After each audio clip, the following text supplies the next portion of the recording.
আসসালামু আলাইকুম প্রিয় দর্শক, অন্য মঞ্চের আলাপচারিতায় আপনাদের সকলকে আমন্ত্রণ জানাচ্ছি। অনুযায়ী বাংলাদেশ আওয়ামী লীগ বাংলাদেশের বৃহত্তম রাজনৈতিক দল, গণমানুষের দল। তাদের দলের নেত্রী আপনার হাউসের লিডার তিনি হলেন জননেত্রী বঙ্গবন্ধু কন্যা শেখ হাসিনা। একদিকে তিনি হচ্ছেন লিডার অফ দি হাউস, অপরদিকে তিনি বাংলাদেশের প্রধানমন্ত্রী। স্বাভাবিকভাবে এই নিশ্চয়টা তাকে নিতে হয় এবং সেই অনুযায়ী পার্লামেন্টে সামনে নির্বাচন, সেহেতু আওয়ামী লীগ পার্লামেন্টারি পার্টির একটি সভা উনি ডাকেন। সভায় সকলের মতামত জানতে চান। আমাদের মাননীয় সংসদ সদস্যরা তারা সকলেই এক বাক্যে মাননীয় প্রধানমন্ত্রী বঙ্গবন্ধু কন্যা দেশরত্ন জননেত্রী শেখ হাসিনার উপরে তারা এই ভারটি অর্পণ করলে তিনি গতকাল সকালে তার দলীয় ক্যান্ডিডেট ঘোষণা করেন। তার আগে উনি, এটা নিয়ম ওনার, স্বাভাবিকভাবে যাকে তিনি করবেন তার অ্যান্টিসিডেন্টস এর খোঁজ নেওয়া, দেশের গোয়েন্দা সংস্থা যারা আছে তাদের মাধ্যমেও করা। উনি ওনার নজরেও যারা আসছে বিভিন্ন সময়ে দল থেকে, দলের বাইরে বিভিন্ন ব্যক্তি, তো উনি তো সবই জানেন, A to Z জানেন। এদিকে যেহেতু আগের থেকেই দেখা যাচ্ছিল যে জাতীয় পার্টি, বিরোধী দল তারা রাষ্ট্রপতি নির্বাচনে দলীয় ভিত্তিতে অংশগ্রহণ করবে না। তারা এই দায়িত্বটা সংসদে বৃহত্তর দল বাংলাদেশ আওয়ামী লীগের উপরে অর্পণ করে নাই, তবে তারা এ বিষয়ে নীরব ছিল। তবে আমি প্রচার ও পাবলিকেশন সাব কমিটির চেয়ারম্যান আওয়ামী লীগের, সেই হিসাবে আমি এক সপ্তাহ আগে প্রচার ও পাবলিকেশন সাব কমিটির আমরা 3 জন সদস্য আমাদের উনি ডেকেছিলেন এবং আগামী নির্বাচন সম্পর্কে আওয়ামী লীগের দৃষ্টিভঙ্গি কি হবে ও প্রচারণা আমরা কিভাবে করব এবং দেশের যে সামগ্রিক মূল্যায়ন, উন্নয়নের মূল্যায়ন এদেশের সাধারণ মানুষের কাছে তুলে দিতে হবে এবং উনি একটা দিক নির্দেশনাপূর্ণ বক্তব্য আমাদের কাছে তুলে ধরেছিলেন যে নির্বাচন স্বচ্ছ, স্বাধীন এবং নিরপেক্ষভাবে নির্বাচন করতে চাই। এক্ষেত্রে নির্বাচন কমিশনের সহায়তা দেওয়া হবে। নির্বাচন কমিশন তাই চায়, সরকার তার সাধ্যমতো সকল সহযোগিতা নির্বাচন কমিশনকে দিবে। নির্বাচন কমিশন একটি স্বাধীন প্রতিষ্ঠান, তবে তাদের কিছু সাপোর্ট নির্বাচনকালীন সময়ে লাগে, যা তিনি একেবারে একদম নিরপেক্ষভাবে নির্বাচন অনুষ্ঠানের স্বার্থে, নির্বিঘ্নে নির্বাচন অনুষ্ঠানের স্বার্থে দেওয়া হবে বলে তিনি আমাদের কাছে বলেছিলেন। আরো বলেছিলেন দলকে দলের মতো করে কাজ করে আর এমপিদেরকে নিজেদের যোগ্যতায় ভোটে জিতে আসতে হবে। এখানে ম্যানিপুলেশনের কোনো প্রশ্ন নাই।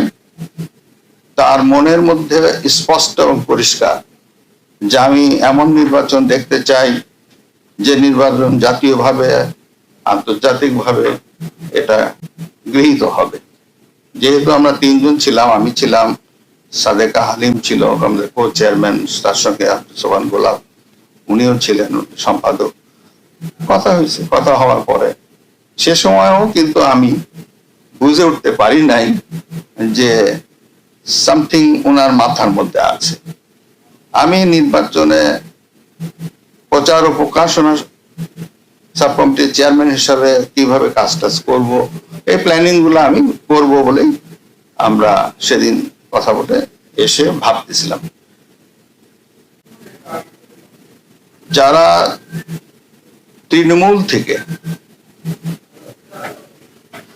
বঙ্গবন্ধুর আদর্শে বিশ্বাসী হয়ে পরতে পরতে রাজনীতি করেছে,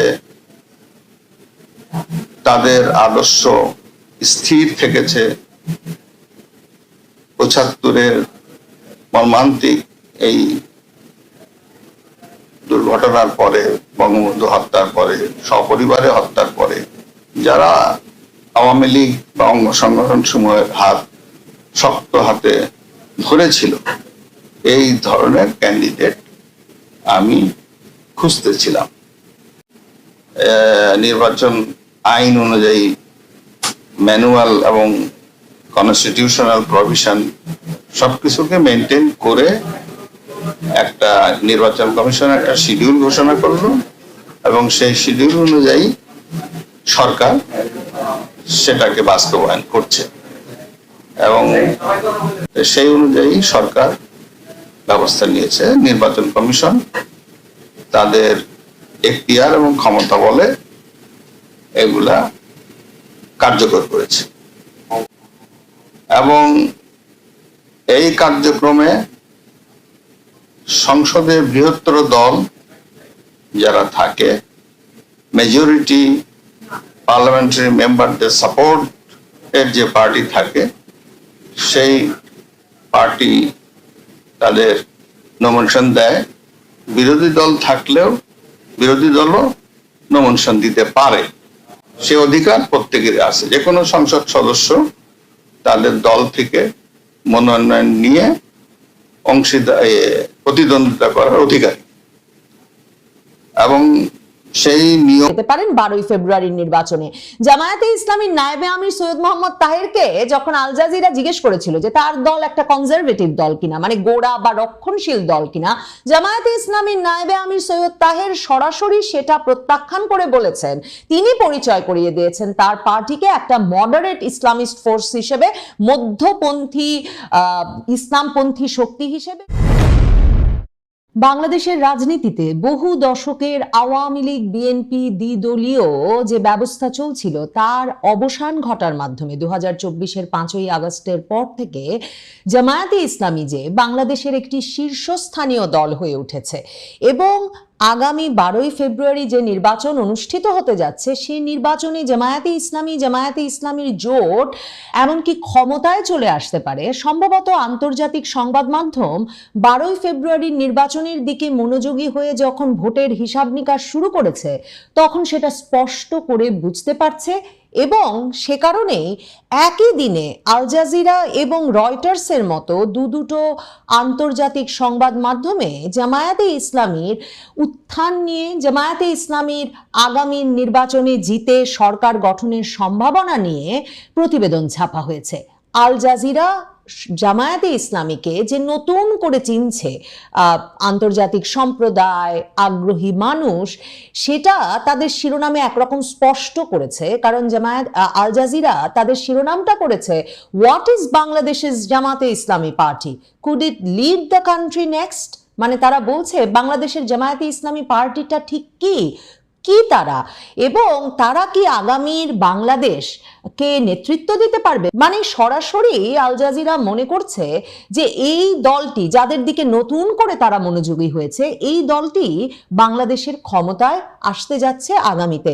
আল জাজিরা এরপর সাবহেডিং দিচ্ছে যে for the first time in it's chequered history, মানে জামায়াতে ইসলামীর যে উত্থান পতনের ইতিহাস তার মধ্যে প্রথমবারের মতো এই ইসলামপন্থী দলটি বাংলাদেশে ক্ষমতায় যাওয়ার একটা সত্যিকারের সম্ভাবনা তৈরি করেছে। রয়টার্স তার শিরোনাম করেছে এভাবে যে how an Islamist party is gaining ground in Bangladesh worrying moderates. তারা বলছে মধ্যপন্থীদেরকে এক রকমের উদ্বেগে ফেলে দিচ্ছে যে কিভাবে জামায়াতে ইসলামীর মতো একটা ইসলামপন্থী দল বাংলাদেশে একটা শক্ত ভিত্তি তৈরি করেছে। রয়টার্স এরকম একটা শিরোনাম করলেও তারা তাদের খবরের সামারিতেই শুরু করেছে এটা বলে যে জামায়াতে ইসলামী সমর্থন এক রকমের তৈরি করেছে সারা বাংলাদেশে। It gain support with anti corruption and welfare initiatives, মানে সমাজ কল্যাণমূলক উদ্যোগ এবং দুর্নীতি বিরোধী অবস্থানের জন্যই জামায়াতে ইসলামী বাংলাদেশে এই সমর্থনের ভিত্তি গড়ে নিয়েছে বলে রয়টার্স লিখছে। দুটো সংবাদ মাধ্যমের খবর বিশ্লেষণ করেই আমার মনে হয়েছে যে একদিকে তারা যেমন জামায়াতে ইসলামীর রাজনৈতিক কৌশল, জামায়াতে ইসলামীর এই দুর্নীতি বিরোধী অবস্থান, এক রকমের জনকল্যাণমূলক রাজনৈতিক কর্মকাণ্ড, এসবের একটা প্রশংসা করেছে, সেগুলোকে জামায়াতে ইসলামীর সমর্থনের ভিত্তি বাড়বার জন্য অত্যন্ত কার্যকরী কৌশল বলে মনে করেছে। এর পাশাপাশি তারা দেখাতে চেয়েছে যে যখন আওয়ামী লীগকে নিষিদ্ধ করা হয়েছে 2024-এর 5ই আগস্টের পর এবং জামায়াতে ইসলামী প্রায় 10 বছর নির্বাচনের বাইরে থাকতে বাধ্য হওয়ার পর নির্বাচনে এবং রাজনীতিতে একটা প্রকাশ্যে কোনো বাধা ছাড়া আসার সুযোগ পেয়েছে, তখন সাধারণ মানুষের মধ্যে, এটা খুব গুরুত্বপূর্ণ, দুই আন্তর্জাতিক সংবাদ মাধ্যমই এটা এক রকমের স্পষ্ট করতে চেয়েছে সাধারণ মানুষের বয়ানে যে জামায়াতে ইসলামীকে তারা এখন একটা সুস্পষ্ট বিকল্প হিসেবে দেখছে।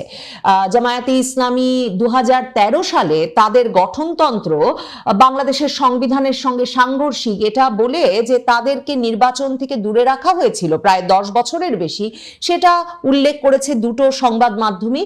এবং তারা লিখছে, মানে 2018-তে জামায়াতে ইসলামী অংশ নিয়েছিল বটে, মানে আপনারা নিশ্চয়ই সেটা ভাবছেন, কিন্তু তখন কিন্তু তাদের ধানের শীষ প্রতীক নিয়ে বিএনপির সঙ্গে জোট করে নির্বাচনে অংশ নিতে হয়েছিল। আল জাজিরা এই যে সাধারণ মানুষের মধ্যে জামায়াতে ইসলামীর ব্যাপক সমর্থন গড়ে উঠেছে এর প্রমাণ হিসেবে হাজির করেছেন 45 বছর বয়সী আব্দুর রাজ্জাককে, যিনি বাংলাদেশের ফরিদপুর জেলার একজন ব্যাংকার। তো আল জাজিরা লিখছে এই আব্দুর রাজ্জাক সাহেব বিশ্বাস করেন যে তিনি যে রাজনৈতিক দলটাকে সাপোর্ট করছেন সেই রাজনৈতিক দল অর্থাৎ জামায়াতে ইসলামীর এবার একটা ক্ষমতায় আসবার, জামায়াতে ইসলামীর জোটটির ক্ষমতায় আসবার একটা সত্যিকারের সম্ভাবনা আছে। তিনি নিজেই তার শহরে জামায়াতে ইসলামীর দাড়িপাল্লা প্রতীকের জন্য প্রচারণা কাজে অংশ নিচ্ছেন এবং রাজ্জাক সাহেব বলেছেন আল জাজিরাকে যে যার সঙ্গেই তিনি দেখা করছেন এই দাড়িপাল্লায় ভোট দেওয়ার বিষয়ে, যার সঙ্গেই তার সাক্ষাৎ হচ্ছে, তার মনে হচ্ছে জামাতকে ভোট দেওয়ার জন্য জনগণের ভেতরে একটা ঐক্য তৈরি হয়েছে, দে আর ইউনাইটেড ইন ভোটিং। এবং আল জাজিরা এবং রয়টার্স দুটোই যেই জরিপের ওপর ভিত্তি করে প্রথম নজর করছে যে বা প্রমাণ করতে চাইছে যে জামায়াতে ইসলামী আগামী নির্বাচনে 12ই ফেব্রুয়ারির নির্বাচনটাতে বিএনপি জোটের সঙ্গে একটা শক্ত প্রতিদ্বন্দ্বিতা গড়ে তুলবে এবং সত্যিকার অর্থেই তাদের ক্ষমতায় যাওয়ার সম্ভাবনা আছে, সেখানে আল জাজিরা এবং রয়টার্স উভয়েই ইন্টারন্যাশনাল রিপাবলিক ইনস্টিটিউট, মানে মার্কিন যুক্তরাষ্ট্র ভিত্তিক ইন্টারন্যাশনাল রিপাবলিকান ইনস্টিটিউট IRI এর যে জরিপটা সেটাকে অত্যন্ত গুরুত্বের সঙ্গে বিবেচনা করছে। যেই জরিপে আপনাদের অনেকের মনে থাকবে যে জামাত আর বিএনপির পার্থক্য ছিল ভোটের 4% মাত্র, মানে জামাত জোট রীতিমতো বিএনপির ঘাড়ের ওপর নিঃশ্বাস ফেলছিল। এবং আল জাজিরা মনে করাচ্ছে যে 33% ভোট পাওয়ার কথা ছিল সেখানে বিএনপির, আর জামাত 29% ভোট পাবে। IRI এমনটা প্রেডিক্ট করেছে, ভবিষ্যৎবাণী করেছে। এবং তারা বলছে যে আরেকটা জরিপ হয়েছে গত সপ্তাহেই এবং সেই জরিপেও দেখা যাচ্ছে যে বিএনপি যখন 34.7% ভোট পাচ্ছে, 34.7% ভোট পাচ্ছে, তখন 33.6% ভোট পাচ্ছে জামায়াতে ইসলামী। তার মানে আল জাজিরা বলতে চাইছে যে ভোটের পার্থক্য আরো কমে এসেছে।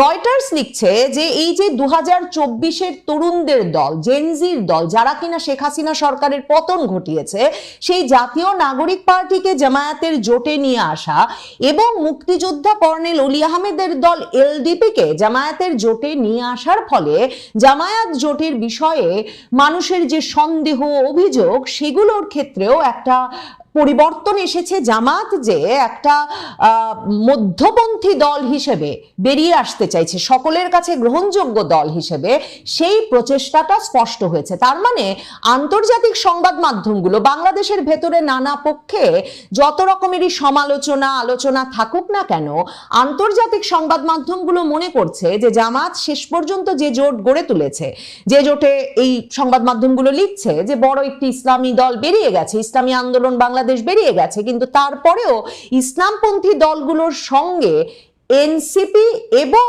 এলডিপি কে মেলানোর ফলে জামাত একটা এমন গ্রাউন্ড পেয়েছে যেখানে তাকে একটা অন্তর্ভুক্তিমূলক চরিত্র সে দিতে পেরেছে বলে কিন্তু এই দুটো সংবাদ মাধ্যমই ইঙ্গিত দিচ্ছে। সেক্ষেত্রে রয়টার্স এবং আল জাজিরা উভয়ই উল্লেখ করছে যে যদিও বা কোনো নারীকে জামায়াতে ইসলামী মনোনয়ন দেয়নি, কিন্তু তারা একজন হিন্দু প্রার্থী কৃষ্ণ দাসকে তাদের নির্বাচনে মনোনয়ন দিয়েছে। রয়টার্স সাধারণ মানুষের মধ্যে কি ধরনের আলোড়ন তৈরি করেছে, জামায়াতে ইসলামী সমর্থন তৈরি করেছে, তার উদাহরণ হিসেবে একজন ঢাকার বাজারের এক নারকেল বিক্রেতার উদাহরণ তুলে ধরেছেন। সেখানে তারা মোহাম্মদ জালাল নামের 40 বছর বয়সী যে ডাব বিক্রেতার সঙ্গে কথা বলেছেন, তিনি বলেছেন যে আমরা নতুন একটা কিছু চাই এবং সেই নতুন অপশন, সেই নতুন বিকল্প হচ্ছে জামায়াতে ইসলামী। রয়টার্স শফি মোহাম্মদ মুস্তাফা নামের একজন রাজনৈতিক বিশ্লেষক এবং ধর্মতত্ত্ববিদের সঙ্গে কথা বলেছেন। তিনিও এই কথাটা উল্লেখ করে বলেছেন যে জামায়াতে ইসলামী একটা নতুন বিকল্প হয়ে উঠেছে, কারণ জামায়াতে ইসলামী এমন একটা ধারণা জনমনে প্রবেশ করাতে পেরেছে, মানুষকে কনভিন্স করতে পেরেছে যে ইসলাম একটা সলিউশন, ইসলাম হচ্ছে গিয়ে একটা সমাধান, এবং তারা নিজেদেরকে একটা নৈতিক বিকল্প হিসেবে প্রতিষ্ঠা করতে প্রস্তুত হয়েছে। তো আল জাজিরা জামায়াতে ইসলামী পার্টিটা কি এই প্রশ্ন নিয়ে যখন জামায়াতে ইসলামীর নায়েবে আমির সৈয়দ মোহাম্মদ তাহেরের সঙ্গে কথা বলেছেন, সৈয়দ মোহাম্মদ তাহের পরিষ্কারভাবে আল জাজিরাকে বলেছেন যে 55 বছর